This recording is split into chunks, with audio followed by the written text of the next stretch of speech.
Yo, what's up guys, it's NLW here, and I have a confession to make. I'm a very sad loser with too much time on his hands, and I have no life. Do you know why? Because this week I watched every single wrestling show in existence. Yes, I did it. I didn't just watch Dynamite, I didn't just watch Rampage, I watched Raw, I watched SmackDown, NXT, MLW, NWA, and more, and I'm going to give you my quick thoughts on each of those shows in this video. But before I get into it, make sure you like the video if you enjoy it, and subscribe to NLW Figs for more wrestling figure content like this, and also comment down below if you've watched any of these shows, and if there's any that I've got on this list that I haven't included. Let me know in those comments below. So strap yourselves in, folks. It's going to be quite the ordeal, so let's do this. So we'll start off with Raw. Positives. If you watch it for like an hour, it's really good. Don't watch it for full 2 hours, it's just too much. Stick with the highlights and full match recaps and just skip a lot of stuff, and you can get Raw done in an hour. I would say Cody Rhodes is a breath of fresh air on Raw, love him, and I also loved his match against The Miz. The main event was great between the Usos and the Street Profits too,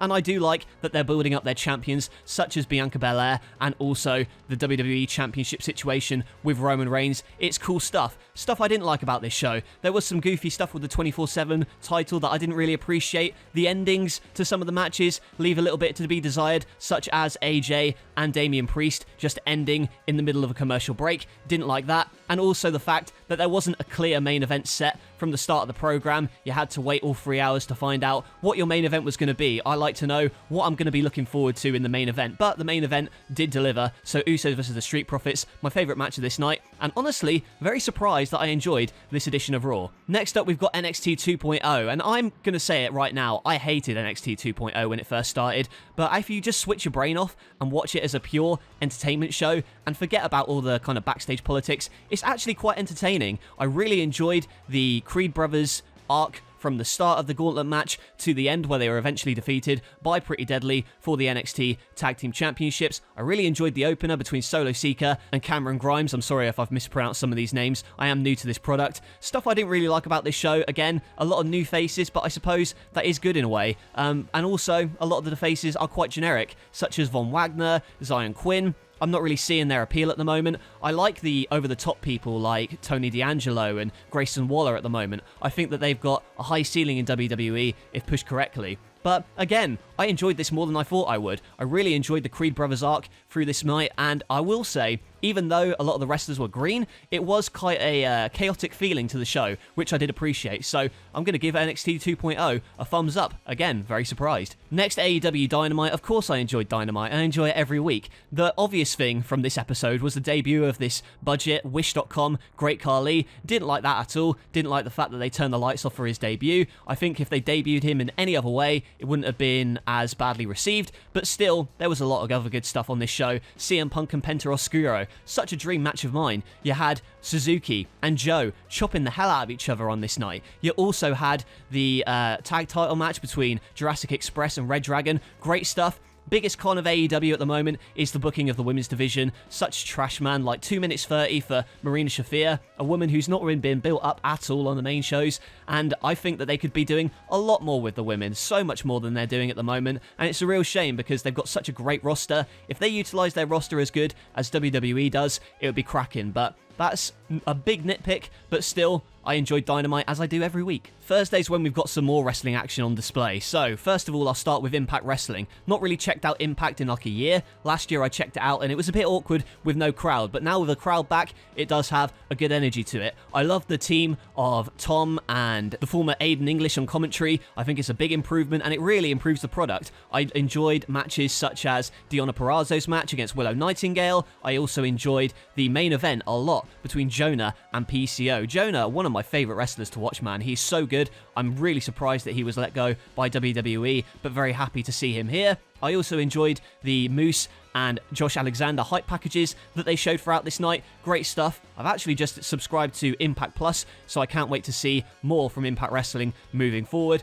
But again, gotta give this show a thumbs up. I'm very surprised. Next up, a show that I've watched for the first time, MLW Fusion. Now, the wrestling on this show was solid to decent, you know. You had a great opening match between TJP and Matt Cross. The main event, though, I was very disappointed by. It's a real shame because you saw on paper the match, the Fatal 4-Way that they had booked, looked fantastic. They had Calvin Tankman on commentary, and he wasn't really doing it for me. He sounded a little bit unconfident, but maybe that'll grow as he has more kind of TV time on that show. I really enjoyed the stuff with Alex Hammerstone. His promos are fantastic. He seems like a great world champion, and he's got that world champion look and that grit. I think it's fantastic. Also, the feud with Richard Holiday seems interesting. I want to see more of that.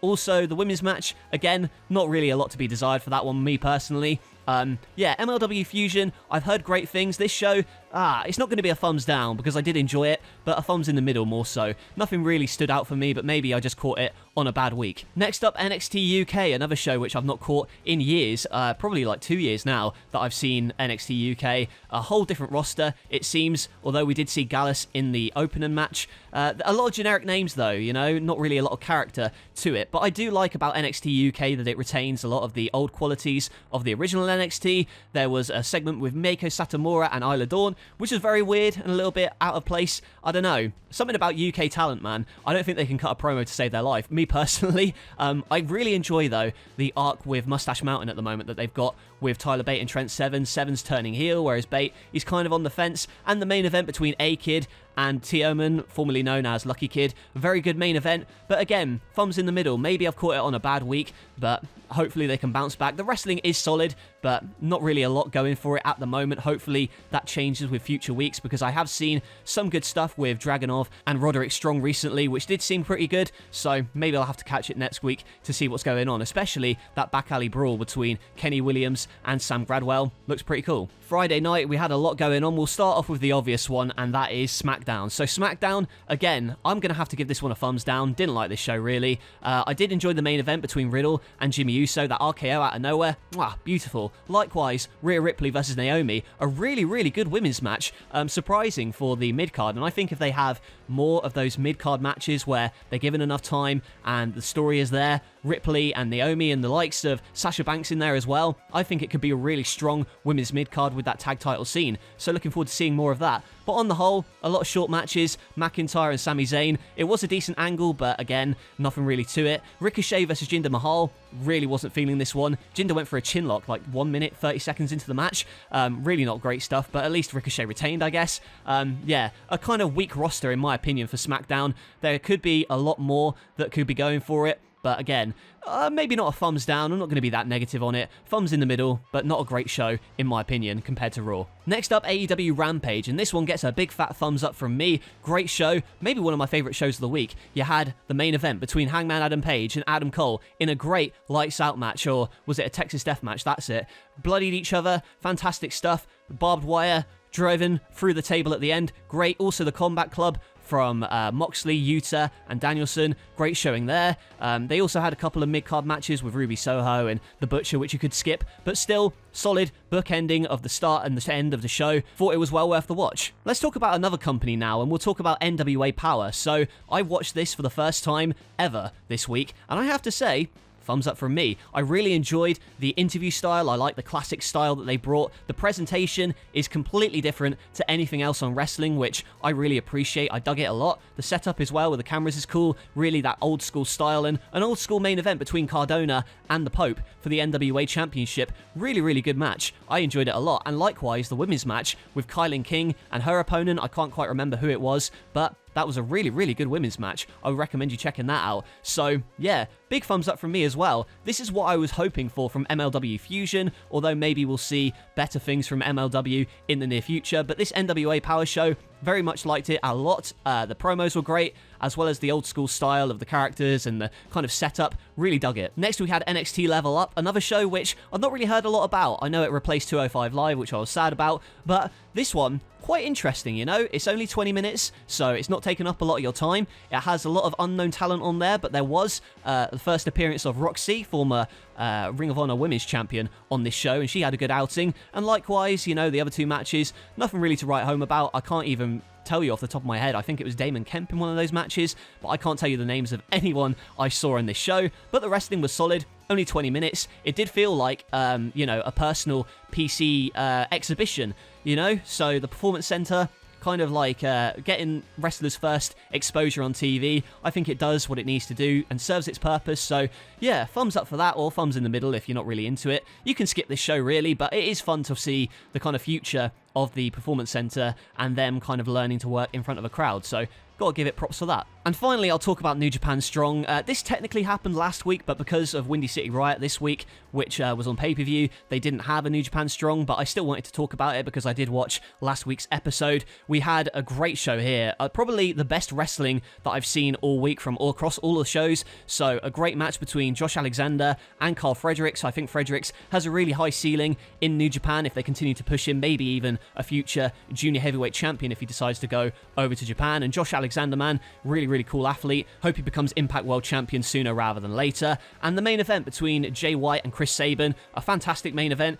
Wouldn't have looked out of place on like a pay-per-view as like a mid-card match either. So yeah, great match. And Jay White as well, really continuing to evolve his character and evolve his wrestling as he's going throughout all these different companies like Impact, AEW, and New Japan now in Strong. And I would like to see more of him on the main New Japan shows, but we'll have to wait and see what happens with that. So big thumbs up from New Japan Strong, one of my favorite shows of the week. So if I was going to rank these shows, I'm not too sure how I'd rank them. I'd probably put NXT Level Up at the bottom just because it's not really important in the grand scheme of things. Next up, I'd say MLW Fusion. It was good, it was decent for what it was, but it wasn't really doing a lot for me this week. Maybe next week will change, who knows. I do like the roster. SmackDown would probably be next on my list just because not really a lot going for it on that show. Next up as well, I would say NXT UK. Again, maybe I caught it on a bad week, but yeah, in terms of enjoyment, not really digging it. Next up would probably be Raw because too long and just some weird booking decisions on that. The wrestling wasn't great aside from the Usos versus the Street Profits.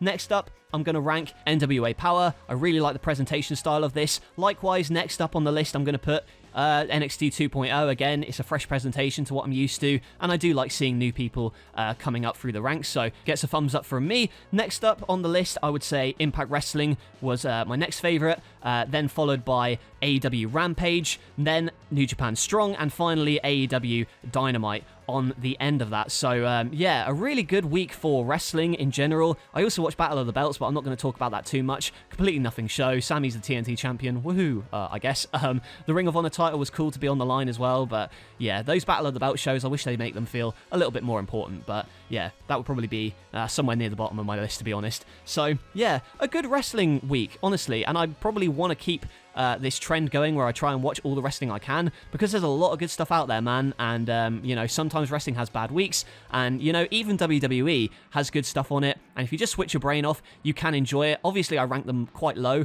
on this list, but that's not to say I didn't enjoy them. It's just that I enjoyed some of the stuff from other companies a little bit more this week, but that could change from week to week. There is no way I'm going to be doing this kind of video as a series though.